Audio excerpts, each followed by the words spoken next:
From the Ground Up, a podcast of the Alabama Extension Home Grounds team educating you about home landscapes, gardens, and home pests.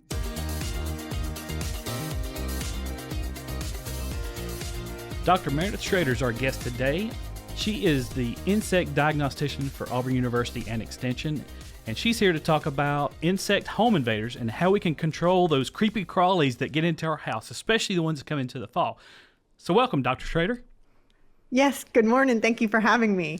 Well, it's great for you to be on. A lot of people have things that crawl into their house, and we get tons of calls being extension agents. We have to deal with this. So I thought this would be a great time to get this out in the fall and tell people how do they take care of these things that are crawling in their house. Usually it's, lady beetles or stink bugs, things like that. But before we get into that, tell me a little bit about your background. What got you into bugs, as people refer to them, or entomology in general? Yes, I contribute my love of insects to my grandfather and grandmother, Papa and Gammy. When I was little, they had, the backyard garden, and we'd always plant seeds together and tend the garden. And I was the pest management for the vegetables, and we'd go around and squish bean beetles and stink bugs, and just I learned about gardening from them. And I would get when I got a little older, there was a little financial incentive that came into play Right. too. My papa would give me 10 cents for every cabbage looper that I caught. And one day I made $1.30. And I Wow. thought that was pretty good. But, back in the early 90s, you could get, 3 chocolate bars Right. for $1.30. So that's how I measured success back then. But just the love of the garden and insects, and just that's how it all got started. And I really attribute it to the involvement of my grandparents, and really stress that to everybody to be involved with their grandbabies, and because it turns into careers later down the road. Did you grow up in Colorado? Because you came from Colorado State, correct? I did. I did not actually grow up in Colorado. I'm a Virginian. I grew up on the East Coast of Virginia, where Jamestown, Yorktown, Williamsburg area is. And you can keep the sand and the stingrays and and the jellyfish. And I did my college education is from Virginia Tech in the Blue Ridge Mountains, and that's really where I consider myself truly from, because I have roots in Galax, Hillsville area of Virginia. And then, Virginia Tech, I have all 3 of my degrees there, so I bleed maroon and orange. And then I got a job out west in Colorado, and it was a wonderful experience, and learned a lot out there. But nobody knew what a tomato sandwich was. So then I had to come back to my southern roots, and where people knew what tomato sandwiches were and okra. Right. So, but it was a wonderful time in Colorado. Completely different environment, but definitely a wonderful time. So how did that compare with moving from Virginia to Colorado and then to Alabama? Because it's, like you said, it's completely different, our environments. And I'm sure there's some overlap, but we just don't have a lot of the same insects or problems that we do here in, especially the Deep South. Yes, it's a completely new environment. I went from, the mountains of Virginia to the high desert in Colorado at 5,000 feet, 6 inches of rain a year, very arid, not humid. Beautiful though, still had greenery, but it's a different kind of green.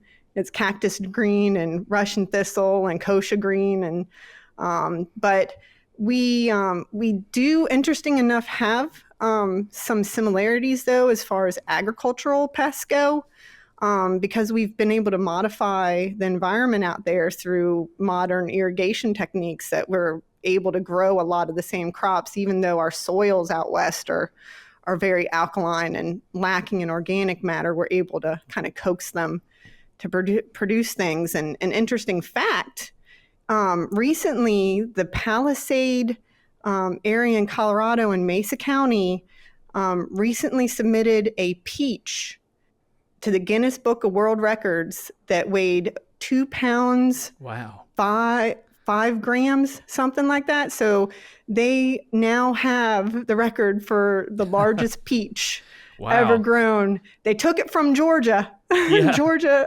previously had the largest peach, but now Mesa County, where I was, has the record. But they still, homeowners and green nursery people still deal with a lot of the same pests, but they tend to have scorpions crawling in their house more often than we do. We have a different scorpion, but it's, in the South, but, just dealing with the influx of different stinging insects out West. And so unique, but also the same. So that's really interesting. So task at hand, let's talk about home invaders a little bit. Why is the reason that we see so many things coming into our house, especially in the fall? Well, like you and I, like a cozy environment, they too are seeking shelter for the winter, and they don't want to be left out in the cold like we don't. And so they're trying to find an environment in which they can hunker down, go to sleep, and get through the worst of it. And that's our homes. We have these, modified environments.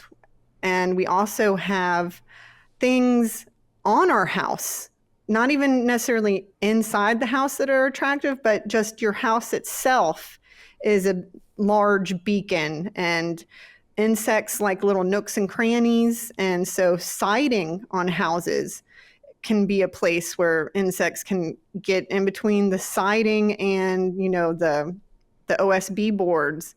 And people also like to start stacking wood near their homes, which is another big no-no. Yeah. But just we have, a large structure with nooks and crannies that is appealing to them. And then occasionally they find their way into our homes, which is even more beneficial for them, but not necessarily a good thing for us.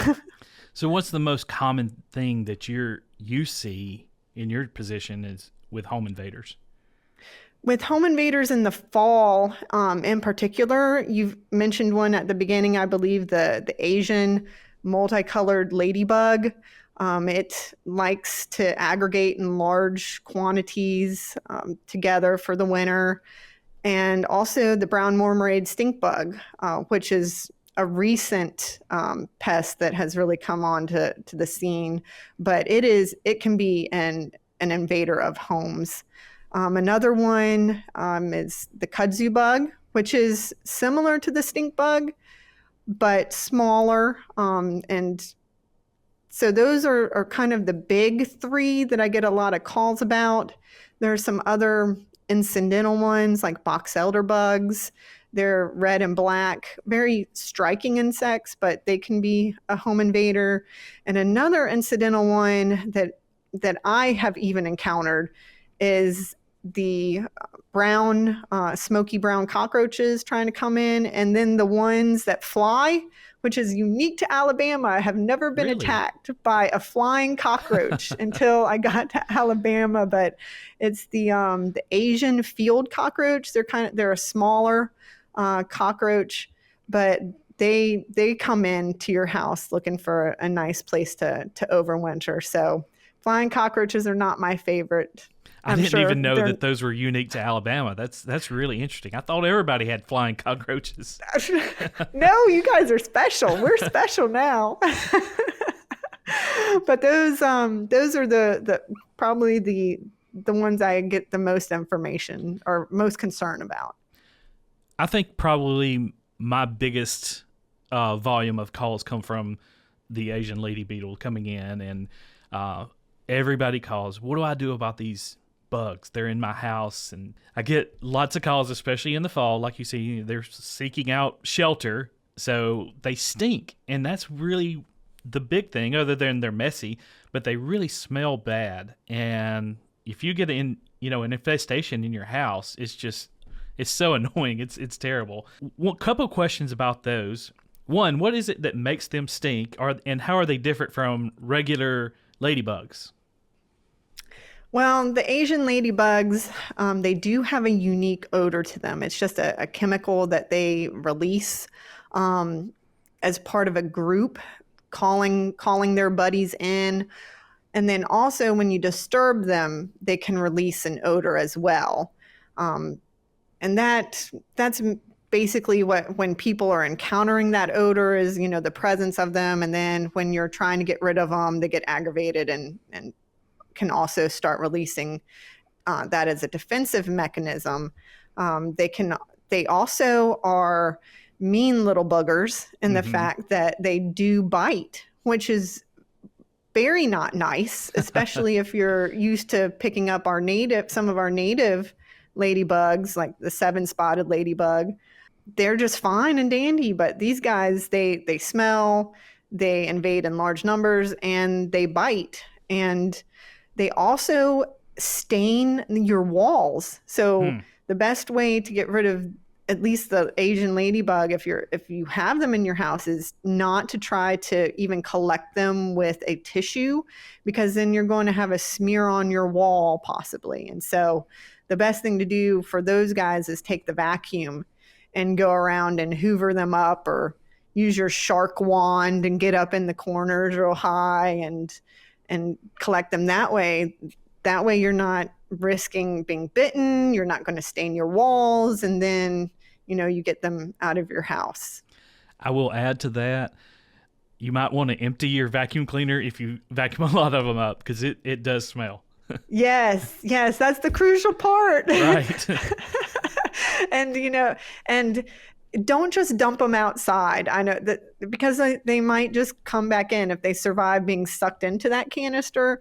Please, for everybody, just dump them in a Glad bag, tie it up, and make sure they can't escape, because they will crawl out of your trash can if you just dump them in there, and then you'll just have to do it all over again. So dump the canister, tie the bag, and throw them outside in the trash can. So how do you tell the difference between the Asian ladybug and then our regular ladybugs that are beneficial insects?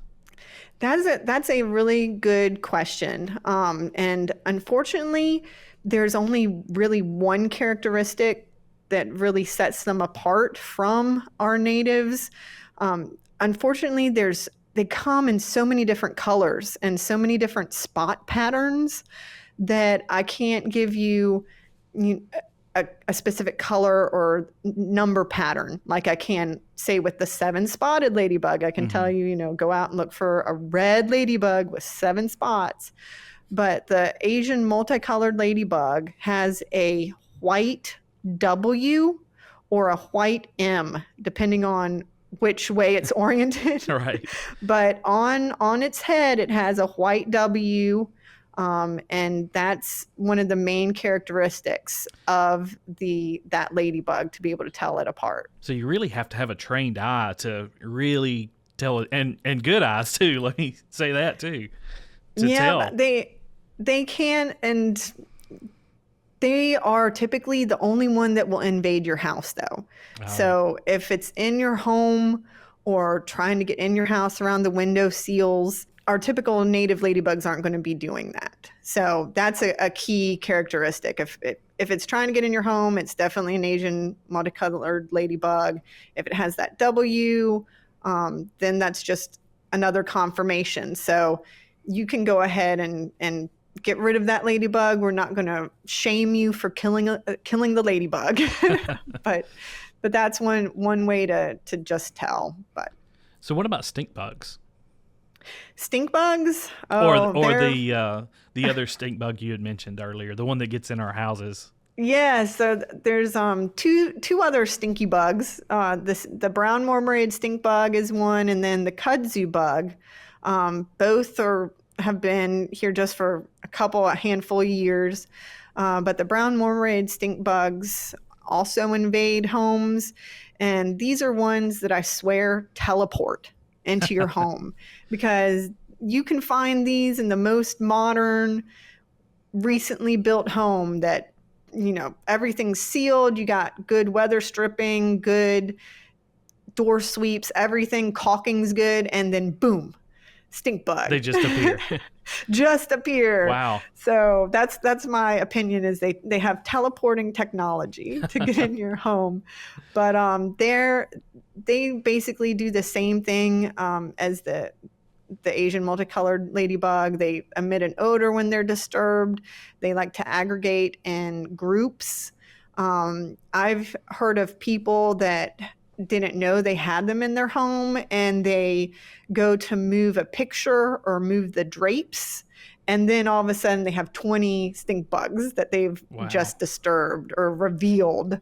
And so that's not a fun thing to encounter. But again, these guys, they don't bite.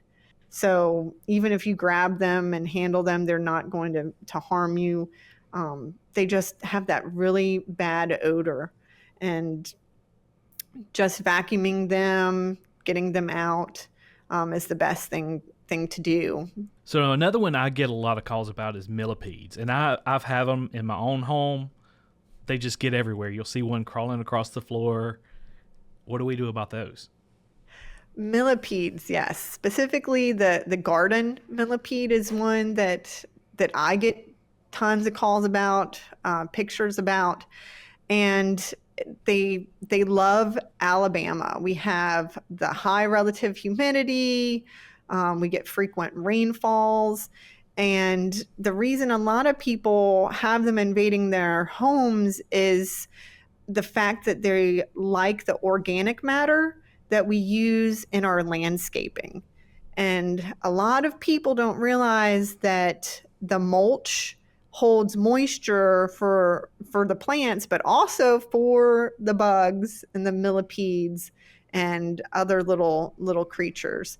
I try to tell people that there's not necessarily a spray or anything that will prevent them from getting in your home. It's more of an environmental step that you have to take to augmenting your environment to make it less habitable for them. And millipedes like to be in that organic matter. And so I try to stress to people that having a barrier of gravel at least a foot wide from the base of the foundation of your home out to where your mulch line starts. And that way you kind of have a no man's land that doesn't have the moisture carrying capacity or the organic matter that they like to eat on right up next to your foundation. And so that way you can use that no man's land as kind of a treatment zone as well. Diatomaceous earth it's a product that can be a little spendy and you do have to reapply, but some people call me, Brian, and they're at their wits' end with the millipedes. Like they're getting hundreds in their house. And so a little bit of sweat equity, reapplying that diatomaceous earth, which basically cuts into the cuticle of the millipede. And so they dehydrate and die. But building that barrier of gravel, getting that organic matter away from the edge of your house really inhibits their ability to crawl, to even start invading your home. A little bit of sweat equity goes a long way. So would you put the diatomaceous earth right next to the house, or would you put it in the gravel layer? In the gravel layer, in that kind of no man's zone, so that they're actively having to crawl through it. And when you're applying it, it's crucial to wear a mask so that you're not inhaling the diatomaceous earth, because if it's cutting the insect cuticles, think what it'll do to your lungs. So that's a kind of a critical step that some people don't necessarily take all the time. And then when you're applying it, I also get questions about, well, how do I do that? And if you have a sieve for like applying powdered sugar to donuts or to cakes or pastries, that's a good way to apply it. And I tell them it's like dusting a donut when you apply it. is, you don't want to, have a layer that you can't see. You need to be able to see at least some of that on there. And unfortunately, because, we get a lot of rain and it's in that area right underneath gutters or right underneath house eaves, you do have to apply it more. But you should, and I tell people it's not a silver bullet, but you should see some decrease in the amount. If you get half, are you going to be happy with half? If you're getting 100 millipedes in a week, or, is that going to be worth only getting 50 millipedes in a week? So Right. It's all about economy of scale. But again, if some people are at their wits' end and they're, this is something that'll help. When people call me and ask these questions, how do I get rid of this in my house? Most people want to go straight to the nuclear option of spraying something. Is that the best way they should go about this, or should they try other techniques like they do with the millipedes? It depends on the insect issue they're having. And when we start talking about sprays, I'm all for sprays. I think sprays are another tool in your toolkit. I don't care if you're using a synthetic chemical or an organic chemical, it's an option. However, because of the price tag that's involved with some of these products, the effective ones especially can be quite expensive. And so when you're looking at other options like modifying the environment a little bit or going out with that $5 can of caulk, Right.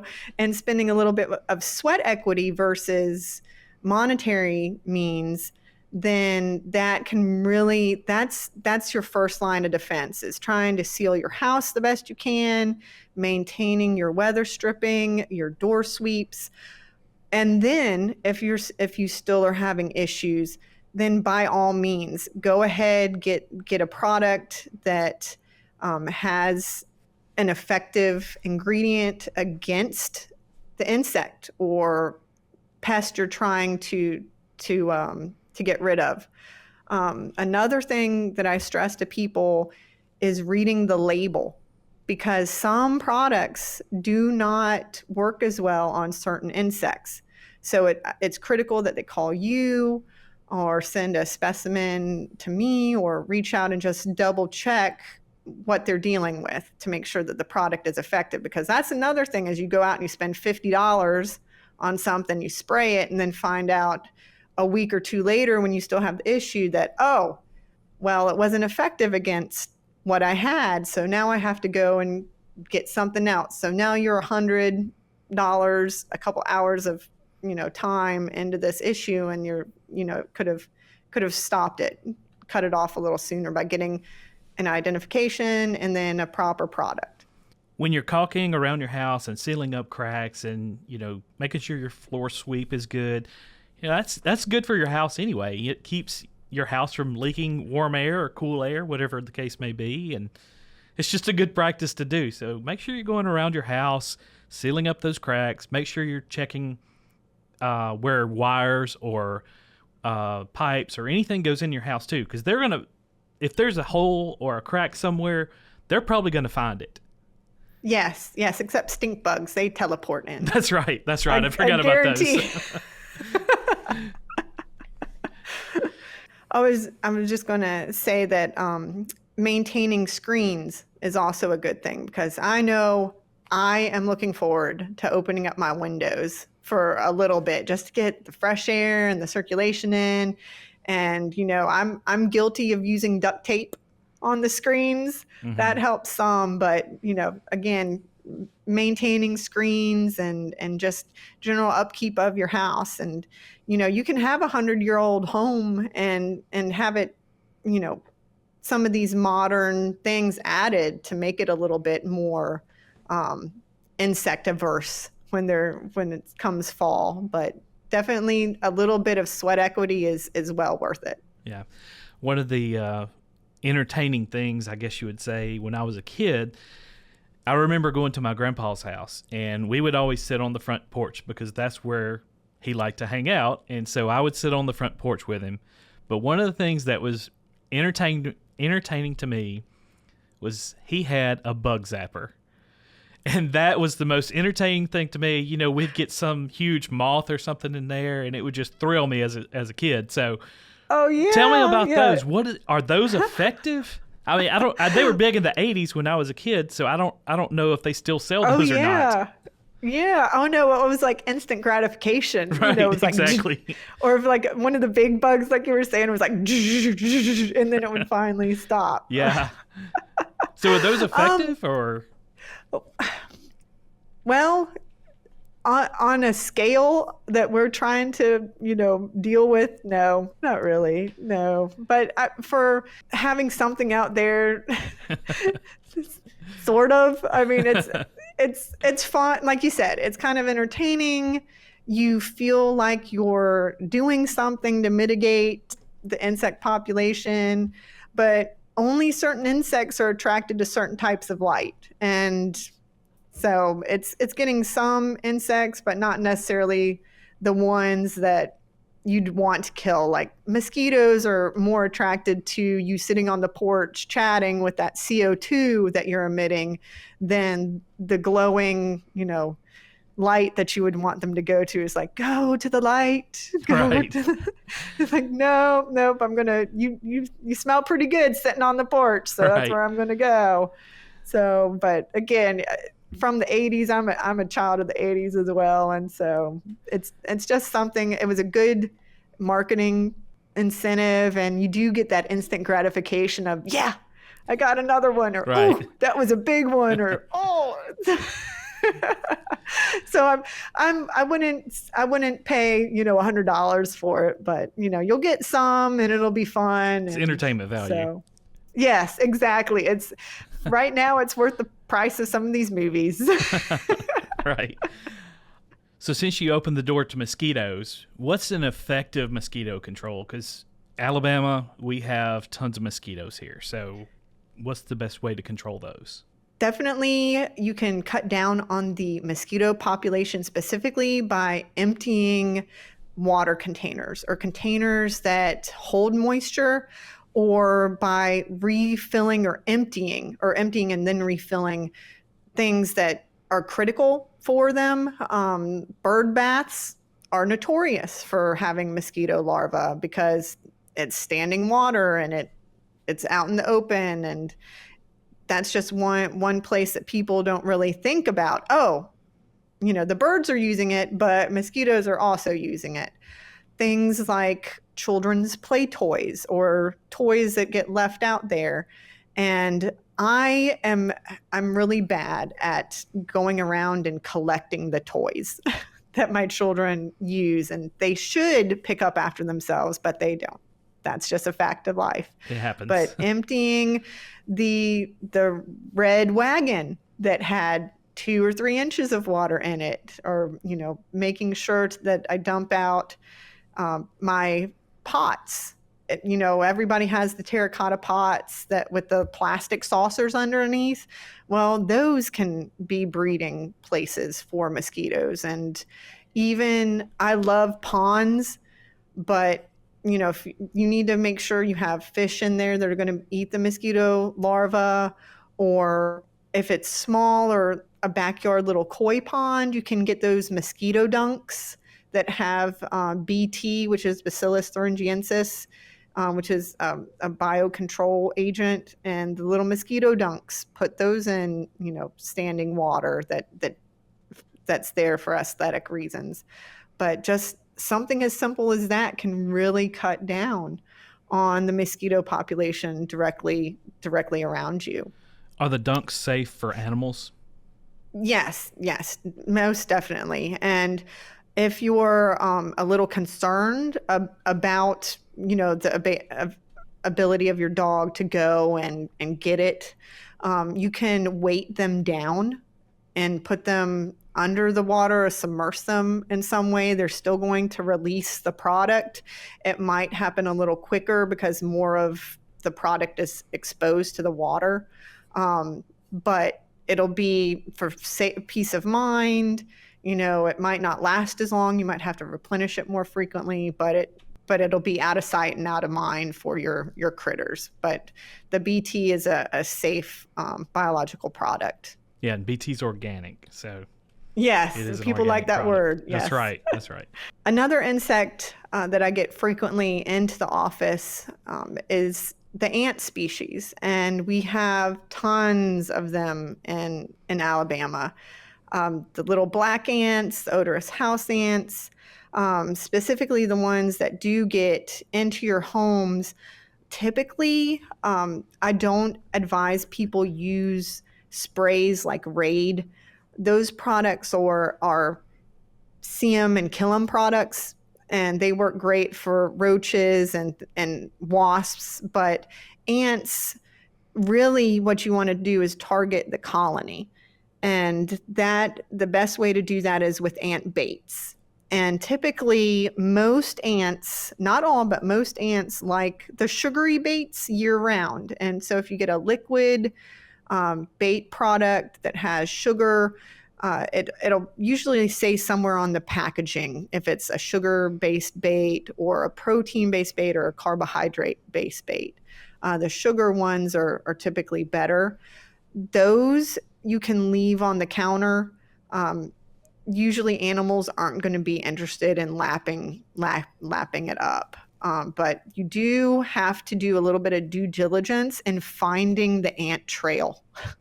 So if I just set it on the counter and I haven't seen any ants around on that particular counter, they're not going to typically find it. So putting the ant bait in the way of the ants so that they find it, they take some back, they recruit their buddies, they get it, they take it back. Typically, the colony's gone within 2 weeks. That's typically the best way to get rid of the ants inside the home. Sometimes people get a little concerned when they start seeing carpenter ants, and those are the big black mamma jammas that are like an inch long. Mm-hmm. If you're seeing those in your home, that might be a completely separate issue with home invaders. So that's when I'd call in somebody to do a pest inspection, to just make sure that your roof and home is in good condition, because those typically aren't home invaders unless they're setting up shop or have a colony. So you have issues if you start seeing the really large ants. Yes, if you start seeing the really big 1 inch long carpenter ants, then that's more of an issue than just these little black ants or little red ants or Argentine ants that are coming in looking for food. And you can have colonies of odorous house ants in your home and your baseboards. Typically that's where they like to be, is in the baseboards in that nice gap. But yes, if you see the carpenter ants, get them identified, and then do a check of your attic, of some of the wood, to make sure that you don't have a bigger issue. And people don't do that necessarily every year. Every year you should be looking in your crawl space if you have one. You should be in your attic looking for things that are helter-kelter or odd, smelling the environment, seeing if it smells funky or damp or moldy, and just being a good steward to your investment. So, but yes, the big black ants are an issue if you have a lot of them.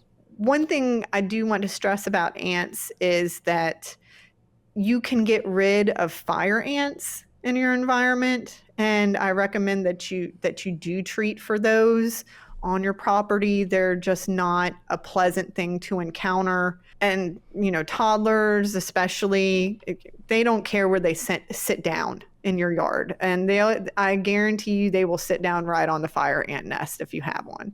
So I do encourage people using products to get rid of fire ants from your yard.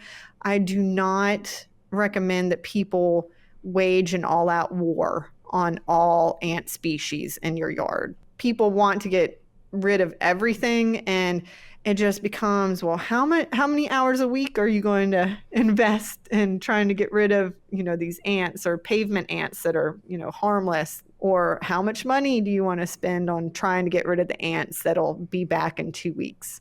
I do recommend getting rid of the fire ants, but trying to maintain a pristine ant-free environment just isn't appropriate. But kill them when they're in your home and kill the fire ants for sure. I would say that's probably one of the ones that was completely different than Colorado. Yeah, yes. We had some other ants, but yes, no fire ants in Colorado. We had some other really impressive ants like harvester ants. Big, large mandibles, really pretty.